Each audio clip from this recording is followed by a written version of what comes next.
প্রিয় শিক্ষার্থীবৃন্দ, আসসালামু আলাইকুম। আমি এস.এম. আলাউদ্দিন, প্রভাষক গণিত, নৌবাহিনী কলেজ, খুলনা। তোমাদের আমি নিয়মিত অনলাইনে একাদশ দ্বাদশ শ্রেণীর উচ্চতর গণিত ক্লাস নিয়ে থাকি। তোমাদের অলরেডি আমি বৃত্তের দ্বিতীয় চ্যাপ্টারের 2টা লেকচার দিয়েছি। আজকে আমাদের বৃত্তের লাস্ট লেকচার। নেক্সট দিন থেকে আমি তোমাদের সেকেন্ড পার্ট করাবো। তো লাস্ট যে লেকচার, এটা তোমাদের আমি অলরেডি শিট দিয়ে দিছি। এটা শিট লেকচার শিট 17-র 1-এ পাবা। Question number 10। প্রশ্নটা কি খেয়াল করো। একটা বৃত্তের বহিস্থ একটা বিন্দু আছে, এই বিন্দু থেকে বৃত্তের উপরে স্পর্শকের দৈর্ঘ্য নির্ণয় করতে হবে। একটু খেয়াল করো, বৃত্তটা প্রথমে যেভাবে থাকা উচিত সেভাবে নেই। সেটা কেমন? এই শুরুতে এক্স স্কোয়ার ওয়াই স্কোয়ারকে আমরা ফ্রি রাখবো, এদের সাথে কোনো সংখ্যা রাখবো না। তাহলে 2 দিয়ে ভাগ করলে হাফ এক্স 3/2y প্লাস 1/2 = 0। অতএব 1 - 1 বিন্দু হতে বৃত্তের উপর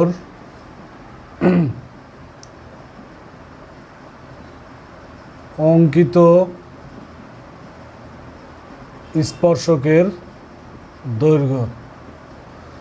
তোমাদের আমি একটু জাস্ট সূত্রটা স্মরণ করাচ্ছি। সূত্রটা কেমন ছিল দেখো, x1 square plus y1 square plus 2gx1 plus 2fy1 plus c। তোমাদের যে আমি সূত্র দিয়ে দিছি এই 4b চ্যাপ্টারে, ওই চ্যাপ্টারের 3য় ফর্মুলায় দেখবা এটা আছে। x1 y1 বিন্দু থেকে বৃত্তের উপর অঙ্কিত স্পর্শকের দৈর্ঘ্য। আমি এখন এই বিন্দুটা জাস্ট এ জায়গায় অ্যাপ্লাই করলে হয়ে যাবে। দেখো, x1 স্কোয়ার মানে কি 1-এর স্কোয়ার, y1 স্কোয়ার মানে -1-এর স্কোয়ার, তাও 1। আচ্ছা, প্লাস 2gx1, এই 2gx1 বলতে এখানে -1/2 বসবে, আর x1 বলতে 1, প্লাস 2fy1 তার মানে 3/2, y1 বলতে এখানে হচ্ছে -1, প্লাস c বলতে এখানে +1/2। এখন দেখো, এই হাফ আর এই হাফ কাটা যায়। 1 আর 1 2, 2 থেকে 3/2 বিয়োগ করো, 1/2 থেকে 1/2কে লেখা যায় 1/√2। তো এটা একটা শর্ট কোশ্চেন ছিল, 2 মার্কের জন্য মনে হয় মানে পারফেক্ট প্রশ্ন। আমরা এখন করতেছি, দেখো প্রশ্ন নম্বর 11।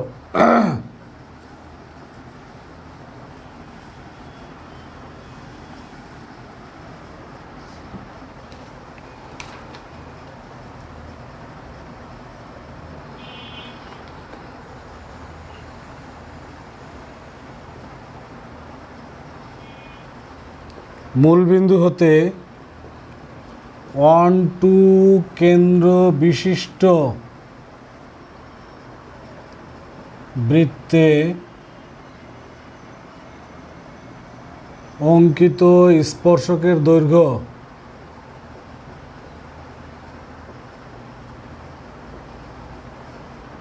2। বৃত্তের সমীকরণ নির্ণয় করো। সলিউশন দেখো, আগের প্রশ্নে চিত্র লাগে নেই, কিন্তু এবার চিত্র আঁকলে বিষয়টা কত ইজি হয় খেয়াল করো। একটা বৃত্তের সমীকরণ চাচ্ছে যার অলরেডি কেন্দ্র 1, 2 দেওয়া আছে। এর আগের চ্যাপ্টারে আমরা শিখছি বৃত্তের সমীকরণ বের করতে গেলে কেন্দ্র এবং ব্যাসার্ধটা জরুরি। অলরেডি এখানে কেন্দ্র আছে, কি নেই? ব্যাসার্ধ নেই।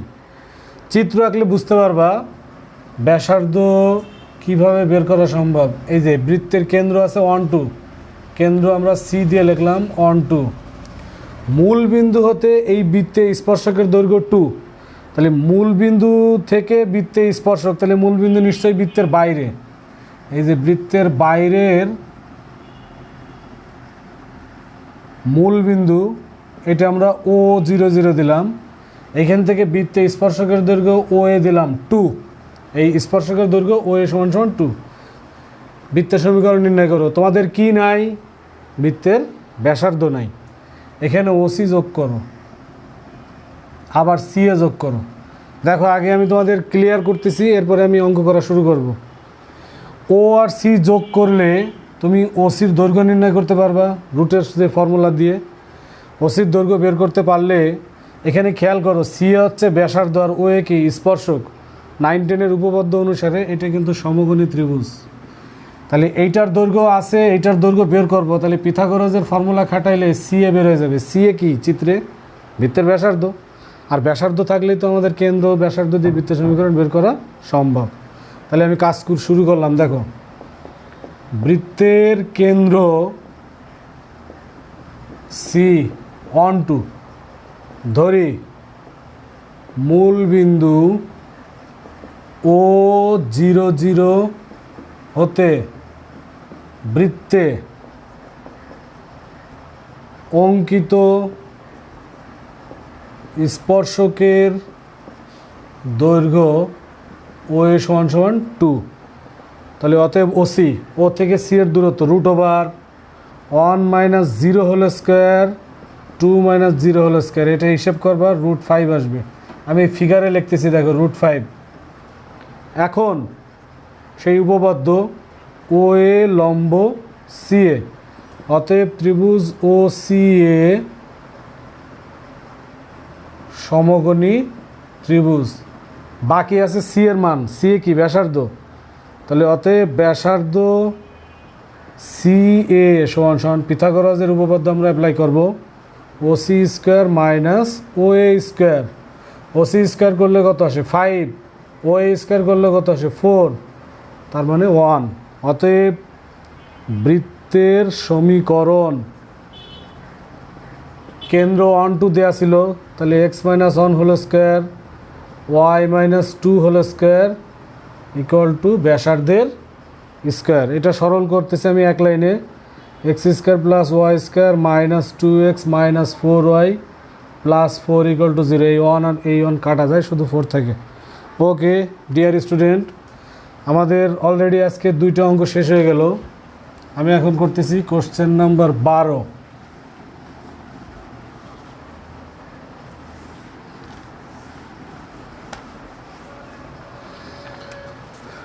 কোশ্চেন 12 প্রশ্নটা খেয়াল করি। এই টাইপের প্রশ্ন বইয়ে 2টা আছে এবং অঙ্ক 2টা বেশ বার বোর্ডে আসছে।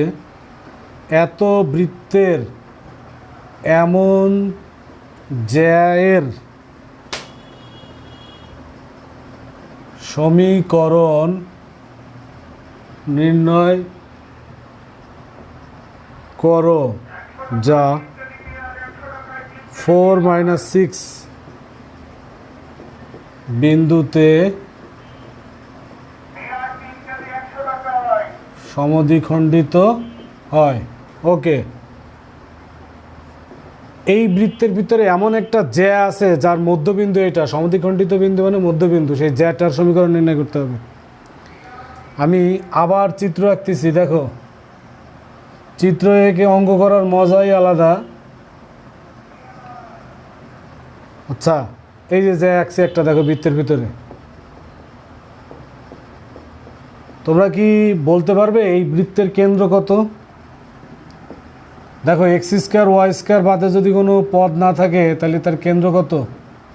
0 0। আমরা এই জায়গায় নাম দিলাম এই যে ও 0 0, আর যে জ্যাটা আঁকছি তার নাম দিলাম এ বি, এবং জ্যায়ের মধ্যবিন্দু দেওয়া আছে 4 - 6। তাহলে ধরি এ বি জ্যায়ের মধ্যবিন্দু নাম দিলাম সি 4 - 6। এই যে এটা সি এবং এটার পরিচয় হচ্ছে 4 - 6। আমরা ওসি যোগ করলাম। একটু সরল রেখার কথা চিন্তা করো। তোমাদের এখানে এ বি জ্যা অর্থাৎ এই এ বি রেখার সমীকরণ নির্ণয় করতে হবে। একটা সরল রেখার সমীকরণ বিভিন্ন অ্যাঙ্গেল দিয়ে বের করা যায়। তার মধ্যে একটা অ্যাঙ্গেল ছিল এরকম যে ওই রেখার যদি একটা বিন্দু থাকে আর ঢাল থাকে তাহলে ওই রেখার সমীকরণ বের করা সম্ভব। এখন দেখো এখানে এ বির উপরে একটা বিন্দু তো সি আছে 4 - 6, লাগবে কি? এ বি রেখার ঢাল। এ বি রেখার ঢাল কেমনে বের করি? দেখো আগে তুমি ওসি রেখার ঢাল বের করো, এই যে অতএব ওসি রেখার ঢাল, ঢালের সূত্র মনে আছে? দুইটা বিন্দু থাকলে এই যে y1 minus y2 divided x1 minus x2, অর্থাৎ কোটিদ্বয়ের অন্তর, তাহলে 0 প্লাস 6 0 মাইনাস 4, নিচে ভুজদ্বয়ের অন্তর মাইনাস 3/2 আসে।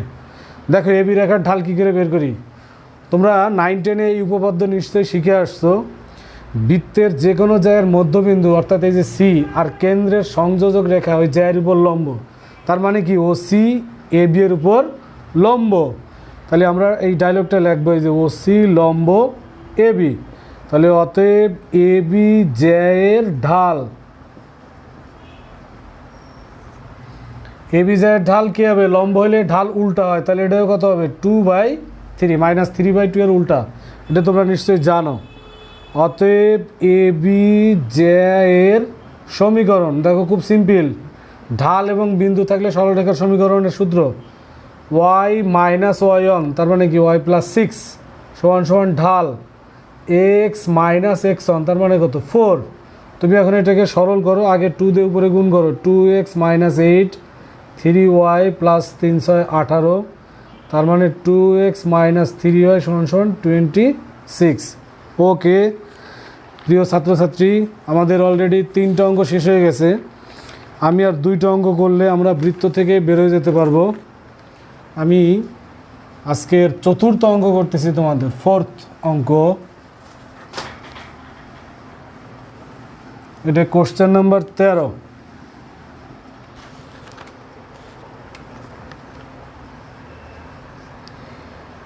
y সমান সমান 2x যদি x square plus y square equal to 10x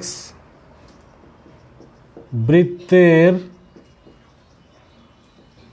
কোনো জ্যায়ের সমীকরণ হয়, তবে উক্ত জ্যাকে ব্যাস ধরে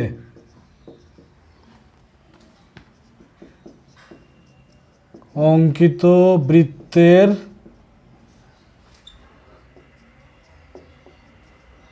সমীকরণ নির্ণয় করো। ওকে, এটা একটা সরল রেখা আর এটা একটা বৃত্ত।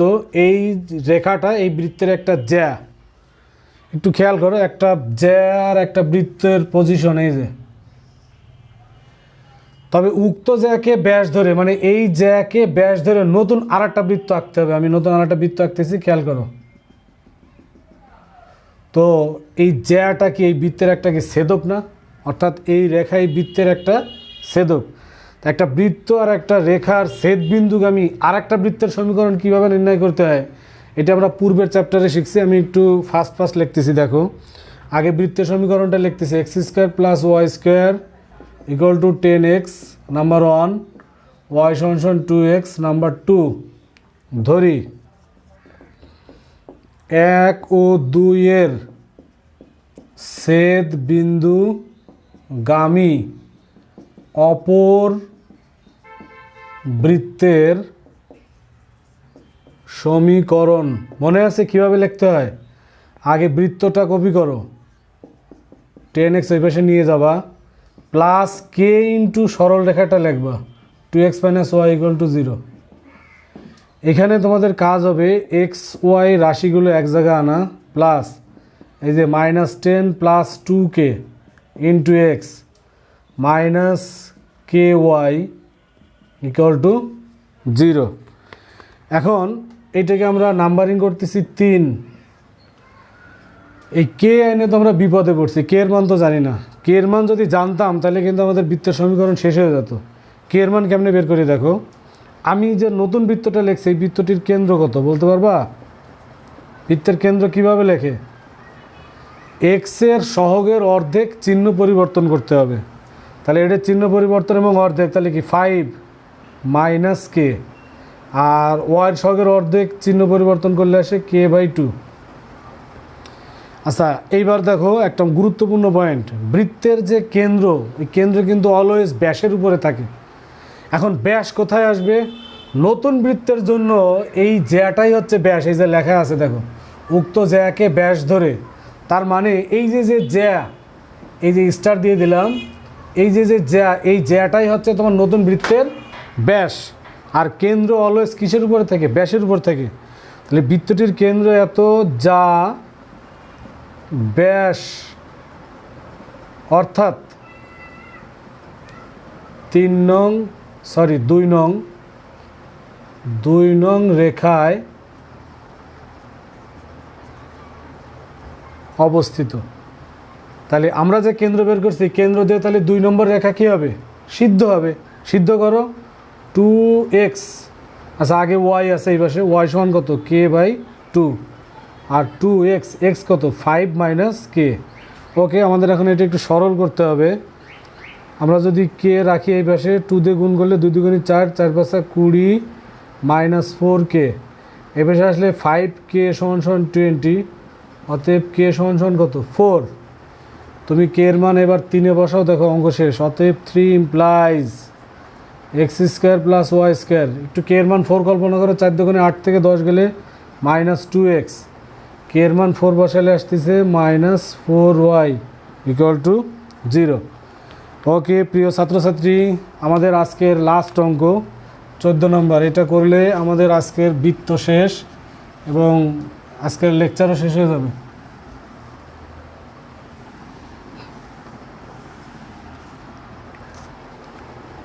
Question number 14। এখানে প্রশ্নটা হচ্ছে লাস্ট প্রশ্ন আমাদের, x² + y² + 2x + 3y + 1 = 0 এত এবং আর একটা বৃত্ত আছে x² + y² + 4x + 3y + 2 = 0। এত এবং এত বৃত্ত দুইটির সাধারণ জ্যা, যে বৃত্তের ব্যাস তার সমীকরণ নির্ণয় করো। এবারও বৃত্তের সমীকরণ নির্ণয় করতে হবে, তবে এবার পার্থক্য যেটা, এখানে সাধারণ জ্যা হবে নতুন বৃত্তের ব্যাস। একটু ফিগার খেয়াল করো, দুইটা বৃত্তের সাধারণ জ্যা, এটা আবার কেমন প্রশ্ন? এই যে দুইটা বৃত্তের কমন অংশ যেটুক, ওইটুকের ভিতর দিয়ে যদি কোনো জ্যা আঁকো, তাহলে এই দুইটা বৃত্তের সাধারণ জ্যা এটা হবে। এই সাধারণ জ্যাটাই হচ্ছে এখন নতুন বৃত্তের ব্যাস। তাহলে নতুন আর একটা বৃত্ত আঁকো, এইটা ব্যাস হবে, তার মানে নতুন বৃত্তের ঠিক মাঝখানে থাকবে এটা। এই দেখো আর একটা নতুন বৃত্ত। তাহলে দুইটা বৃত্তের সাধারণ জ্যা বের করার ফর্মুলা কি তোমাদের মনে আছে? তোমাদের আগের চ্যাপ্টারে লিখছি, দুইটা বৃত্তের সাধারণ জ্যা বের করে কি করে? একটা বৃত্ত মাইনাস আর একটা বৃত্ত। তাহলে আমরা একটু ফাস্ট করি, যেহেতু পুরনো জিনিস আমরা অ্যাপ্লাই করতেছি। এইটারে নাম্বারিং করলাম 1, x² + y² + 4x + 3y + 2 = 0। এটারে নাম্বারিং করলাম 2। ধরি লাগবে না। 1 ও 2 নং বৃত্তের সাধারণ জ্যায়ের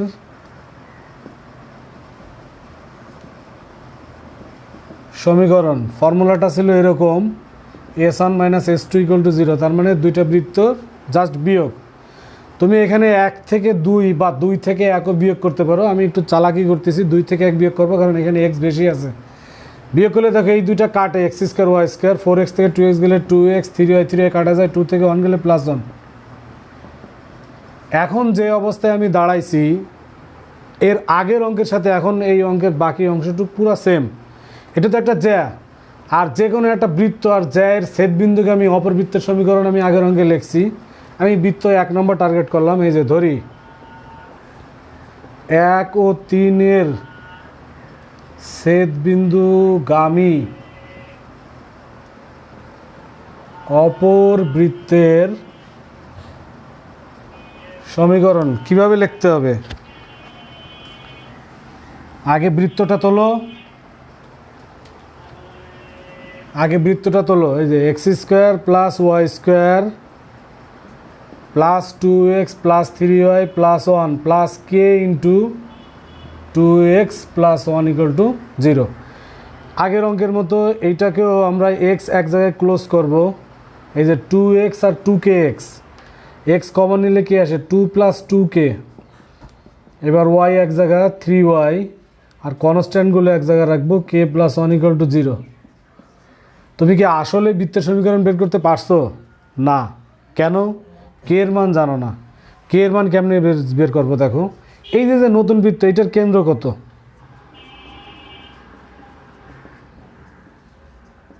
এক্স এর সহগের অর্ধেক, তাহলে -1, ওয়াইয়ের সহগের অর্ধেক, তাহলে কি -k, এবং চিহ্ন পরিবর্তন হয়। সরি, এক্স এর সহগের অর্ধেক এইটুক, চিহ্ন পরিবর্তন, ওয়াইয়ের সহগের অর্ধেক, তার মানে কত? -3/2। বৃত্তের কেন্দ্র কোথায় থাকে? বৃত্তের কেন্দ্র থাকে ঠিক ব্যাসের মিডিলে। তার মানে কি কেন্দ্রটা তো ব্যাসের উপরে আছে। এখন ব্যাসকে, এই যে সাধারণ জ্যা হচ্ছে বৃত্তের ব্যাস, এবং সাধারণ জ্যা এই যে এইটা, তার মানে এই কেন্দ্রটা এই ব্যাসের উপরে আছে। তাহলে এই যে যা বৃত্তের ব্যাস, অর্থাৎ কার উপরে? 3 নং রেখায় আছে, অর্থাৎ 3 নং রেখায় অবস্থিত। তাহলে 3 নম্বর রেখাটা এইটা দিয়ে সিদ্ধ হবে। এই যে তোমাদের 3 নম্বর রেখা, অতএব 2x, x এর মান কত? -1 - k প্লাস 1 ইকুয়াল টু 0। এটাকে যদি আমরা গুণ করি, -2 - 2k প্লাস 1 ইকুয়াল টু 0, ওই পাশে পেলে +2k সমান -1, অতএব k সমান -1/2। একটু শর্টে মারলাম, অতএব 4 ইমপ্লাইজ 4 আমরা ফেরত দেবো কে, আমাদের অঙ্ক শেষ। x² + y² প্লাস 2k, তা 2-র সাথে -1/2 যদি গুণ করি তাহলে -1 আসে, into x plus 3y plus k, এর মান কত পাইছো? -1/2, তাহলে -1/2 প্লাস 1 ইকুয়াল টু 0। তাহলে x² + y² plus x plus 3y, 1 থেকে হাফ গেলে হাফ থাকে, ইকুয়াল টু 0। 2 দিয়ে গুণ করো, 2x² plus 2y² plus 2x plus 6y plus 1 equal to 0। ওকে প্রিয় ছাত্রছাত্রীবৃন্দ, তোমাদের বৃত্ত মোটামুটি আমি শেষ করলাম। তোমাদের উদ্দেশ্যে আমি 2টা কথা বলি। আমি বৃত্তের আগের চ্যাপ্টারে প্রায় 18টা অঙ্ক করছি সম্ভবত, আর এই চ্যাপ্টারে করলাম 14টা। তো তোমাদের যে বই, এই বইয়ে দেখবে এক একটা নাম্বারের ভিতরে 3-4টা করে অঙ্ক আছে, যেখানে একটা অঙ্ক পারলে ওইটার বাকি 2টা অঙ্ক বা 3টা অঙ্ক পারা যায়। তো আমি তোমাদের 14টা অঙ্ক করছি, এটার মানে হচ্ছে তুমি যদি বইয়ের এরকম আরও 14টা অঙ্ক করতে পারো, তাইলে আমার এই কষ্ট সার্থক। তা নাহলে বুঝতে হবে যে তুমি কিছুই বোঝো নাই। বইয়ে এরকম অনুরূপ অঙ্ক আরও 14-15টা তোমরা পাবা। তার মানে কি, তোমার এক একটা চ্যাপ্টারে 30টা বা 32টা করে অঙ্ক করা হবে, যদি আমার এই অঙ্কগুলো ভালো করে বুঝে বইয়ের বাকি অঙ্কগুলো চেষ্টা করো। আমি উদাহরণের অঙ্ক এখানে টাচ করি নেই, তোমরা একটু উদাহরণের অঙ্কগুলো দেখবা, যেহেতু বইয়ে করে দেওয়া আছে। আর একটা রিকোয়েস্ট, তোমরা একটা আমার ক্লাস লাইভ দেখা মাত্রই মনে করো লাইক দিয়ে ছেড়ে দিলা, ক্লাসটা পুরো ফলো করলে না, তাহলে আমার এই কষ্ট কিন্তু বৃথা। তোমরা একটু বাসায় অঙ্কগুলো প্র্যাকটিস করো। এই মহামারী করোনার মধ্যে বাইরে একদমই বেরোয় না, যেহেতু ঘরে থেকেই সব কিছু পাচ্ছ, বা আমার কষ্টের বা চিন্তার কারণ হয় না। তোমরা সেফ থাকো, নিরাপদ থাকো। সবাই সবার জন্য দোয়া করো। ধন্যবাদ।